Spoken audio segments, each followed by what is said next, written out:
Hey everyone, Effie here. Today I'm back with another project using our new Ocean Free stamp set. I'll be watercoloring, but before I do, I'm going to white heat emboss my scene. So I'm going to start off by embossing this beautiful large palm tree on the left side of my watercolor panel.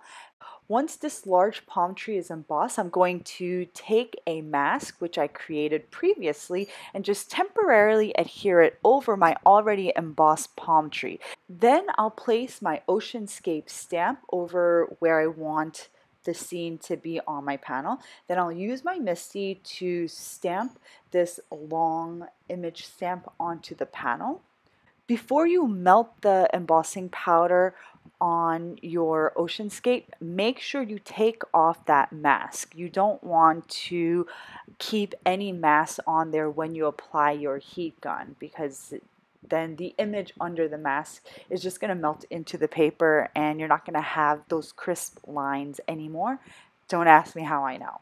So once I've heat embossed the Oceanscape, I'm going to place the palm tree mask over the image again, and I'll just stamp some of the clouds and emboss those. Now I'm going to get ready to watercolor using Ken Oliver color burst. I'll start with the palm tree.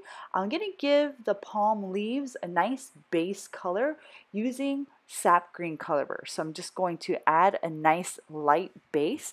I'm going to add some deeper color here by going in with a deeper concentration of the sap green. I do go in later with some terre verte color burst, but I don't do that right after this layer of the sap green. So that's going to come later in the video.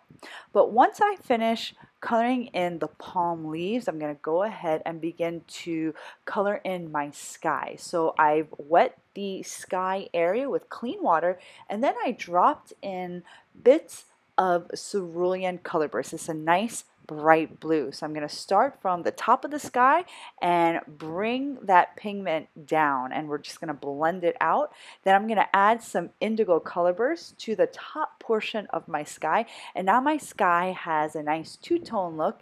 It has a little bit of indigo and a little bit of cerulean, and while I'm blending these two colors, I'm going to go ahead and add a little bit of shading to my clouds so that they don't look so flat. I continued blending the cerulean blue and indigo color bursts until I was happy with the result of my sky. Then I'll get started with painting my waves. This time I'm just going to use the turquoise color burst for my ocean. In my previous video using this same stamp set, I used two different color bursts for the water, but for this video, I just wanted to use the one turquoise color burst. This card is a little bit busier than the card I made previously with the same set because I've added the palm tree to this card, and I've also painted in more of the sky than I did with my other cards. So I wanted to keep the ocean scene for this project a little bit more simpler. I didn't want to add that second tone, so I just went ahead and added a nice base layer of turquoise for the ocean, and then I just went in with deeper concentrations of the same pigment for shading and contrast. If you feel intimidated with painting ocean scenes, one tip is to just Google oceanscapes and take a look at different photos and just see